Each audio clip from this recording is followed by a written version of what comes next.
नमस्कार दोस्तों, आनंद परमार क्लासेस में आपका स्वागत है। चलिए फिर शुरू करते हैं आज का बेस्ट करंट अफेयर। आज मैं आपसे लास्ट में एक क्वेश्चन भी पूछूंगा जिसका आंसर आपको कमेंट में देना है। ठीक है, इससे आपका नॉलेज ही बढ़ेगा।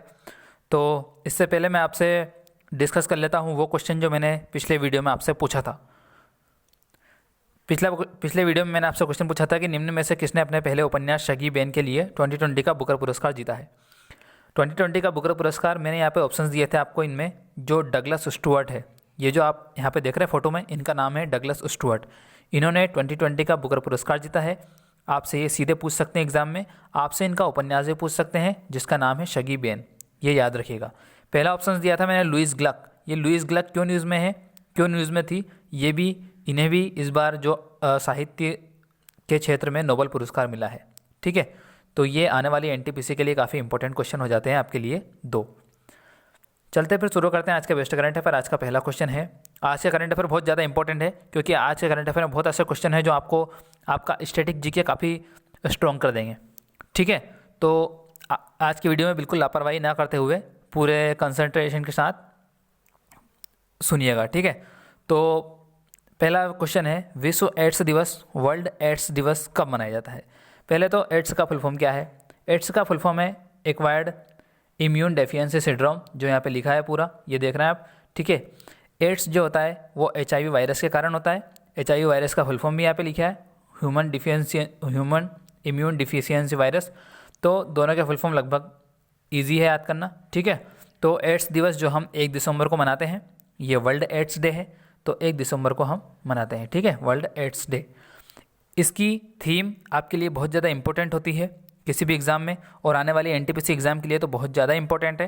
तो इसकी थीम, अब एनटीपीसी की एग्ज़ाम अगर 28 डेट है, अगर 28 से शुरू होती है तो जाहिर सी बात है उसमें आपसे 2019 की थीम पूछी जाएगी क्योंकि इतना अपडेशन उसमें नहीं होता है।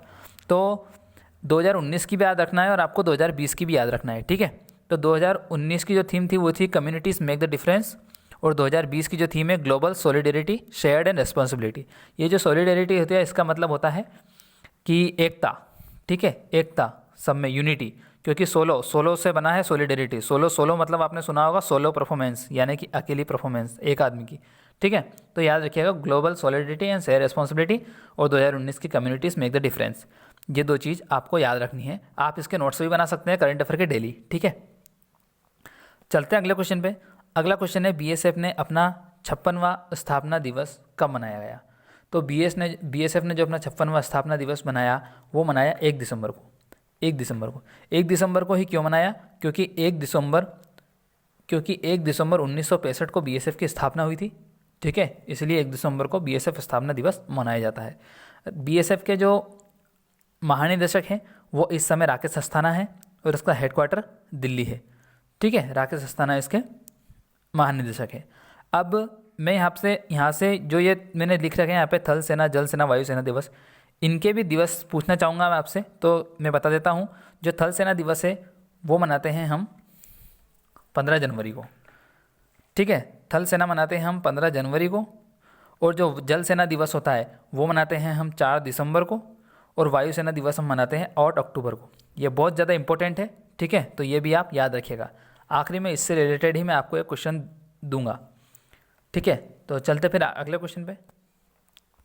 सेनेगल के किस मशहूर फुटबॉल खिलाड़ी का हाल ही में निधन हो गया। अब ये खिलाड़ी सेनेगल के हैं, मशहूर फुटबॉलर हैं। अभी एक और मशहूर फुटबॉलर की निधन हो गया था। क्या नाम है उनका नाम था डिएगो माराडोना, जो अर्जेंटीना के हैं। ठीक है, अर्जेंटीना की राजधानी ब्यूनस आयर्स है। तो डिएगो माराडोना तो अर्जेंटीना के थे, लेकिन हाल ही में एक मशहूर खिलाड़ी और का निधन हो गया जो फुटबॉल से संबंधित थे। तो इनका नाम यहाँ पे पूछा है। इनका नाम इंग्लिश में देखिए, यहाँ पे जो न्यूज़ में हेडलाइन लिखा है, पापा बोवा डायोप। मैं तो इस डायोप, ये इनका नाम है। इसको डियोप, ये डियोप नाम से फेमस है। ठीक है, तो केवल आप डियोप याद रखिए। तो इसमें जो थर्ड ऑप्शन है पापा बोआब डियोप, ये सेनेगल के मशहूर फुटबॉलर थे। ठीक है, सेनेगल की राजधानी है डाकर। सेनेगल की राजधानी है डाकर, सेनेगल की। ठीक है, सेनेगल एक पश्चिमी अफ्रीका देश है, पश्चिम अफ्रीका के महाद्वीप के जस्ट लास्ट में है। ठीक है, तो ये आप याद रख सकते हैं। चलते फिर अगले क्वेश्चन पे, 4th नंबर के क्वेश्चन पे। Future of regional corporation in Asia and the Pacific title नई बुक किसने जारी की है। ये बुक किसने जारी की? बेसिकली ये पूछ रहे हैं future of regional corporation Asia and the Pacific. ये इसमें इस बुक में यही है कि कोविड-19 के बाद जो क्षेत्रीय अर्थव्यवस्था उसको उभारने में कैसे उसको उभारा जाएगा, कैसे अर्थव्यवस्था को वापस ट्रैक पर लाया जाएगा, इस बारे में है ये। तो ये एशियन डेवलपमेंट बैंक ने जारी की है ये बुक, ठीक है। एशियन डेवलपमेंट बैंक यानी कि एडीबी, एडीबी का फुल फॉर्म है एशियन डेवलपमेंट बैंक। एडीबी का जो हेडक्वार्टर है वो है मनीला। मनीला कहाँ है? फिलीपींस में। और इसके जो अध्यक्ष है वो है मात्सुको असाकावा, मात्सुको असाकावा। एडीबी के आपको उपाध्यक्ष भी याद रखने हैं, क्योंकि उपाध्यक्ष आपके लिए इसलिए इंपॉर्टेंट हो जाते हैं क्योंकि ये इंडिया के हैं। उनका नाम है अशोक लावासा।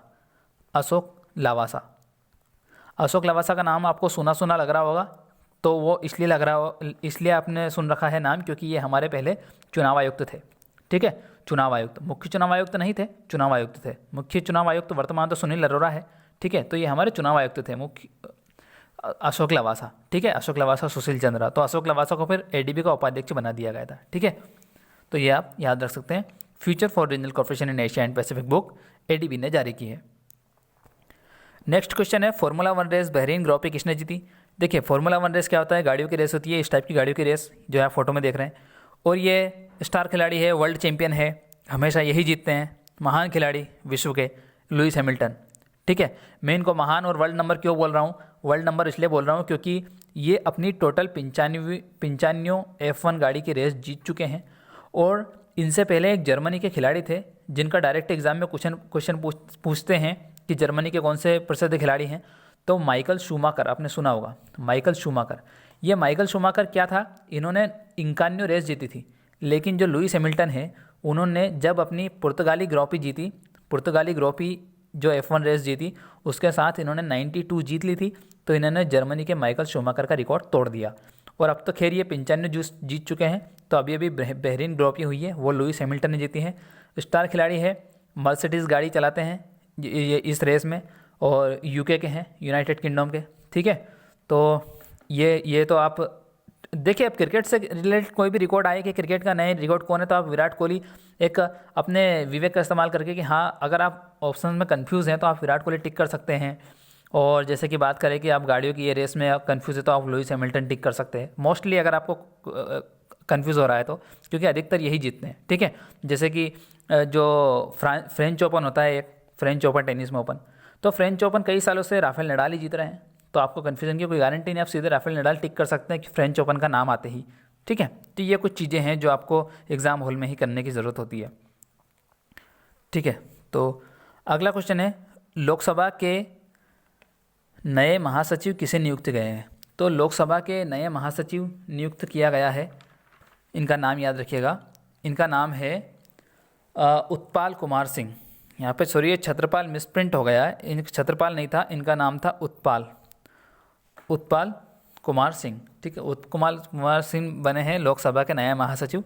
इन्होंने जो रिप्लेस किया है वो किया है स्नेहलता श्रीवास्तव को, स्नेहलता श्रीवास्तव को, ठीक है, इन्होंने रिप्लेस किया है। लोकसभा के अध्यक्ष तो आपको पता ही होगा, लोकसभा के अध्यक्ष है ओम बिरला, ओम बिरला, ठीक है। ओम बिरला का संसदीय क्षेत्र पूछा जाता है कई बार, तो इनका जो लोकसभा क्षेत्र है वो है कोटा, राजस्थान का कोटा, ठीक है। अभी एक व्यक्ति और न्यूज़ में थे जिनका नाम था हरिवंश नारायण। हरिवंश नारायण कौन थे? ये राज्यसभा के उपाध्यक्ष थे, राज्यसभा के उपाध्यक्ष बने थे, ठीक है। तो हरिवंश नारायण सिंह राज्यसभा के उपाध्यक्ष बने थे। लोकसभा के उपाध्यक्ष है ओम बिरला, और लोकसभा के महासचिव बन गए हैं उत्पाल कुमार सिंह। लोकसभा के जो महासचिव होता है, इनका काम बेसिकली ये होता है कि संसद के सत्र में जो भाग लेने के लिए जो सदस्य थे इनको बुलाने का, और इसके बाद अगर लोकसभा अध्यक्ष उपस्थित नहीं रहता है तो कुछ बिल विधेयक पारित करना, ठीक है, ये इनका काम होता है। तो नए लोकसभा महासचिव बन गए उत्पाल कुमार सिंह, ठीक है, ये आप याद रखिएगा। नेक्स्ट क्वेश्चन है राष्ट्रीय डेयरी विकास बोर्ड NDDB का अध्यक्ष किसे नियुक्त किया गया है? ये एक डायरेक्ट क्वेश्चन है। National dairy development board NDDB अगर एग्जाम वहाँ पे लिखा आ गया तो उसका मतलब होता है नेशनल डेयरी डेवलपमेंट बोर्ड। इसके अध्यक्ष जो नई बने हैं वो बनी है, इसकी जो नई अध्यक्ष बनी है वो बनी है वर्षा जोशी।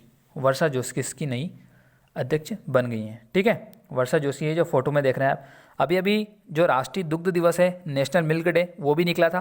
कब था वो? 26 नवंबर को था, जिस दिन हमारा संविधान दिवस था। 26 नवंबर को था, वर्गीस कुरियन के जन्मदिन की याद में। वर्गीस कुरियन, ठीक है, जो जिन्हें सफ़ेद क्रांति का जनक भी कहा जाता है, वाइट रेवोल्यूशन का, ठीक है, फादर कहा जाता है। उन्हीं की याद में हमने अभी 26 नवंबर को मिल्क डे भी मनाया था।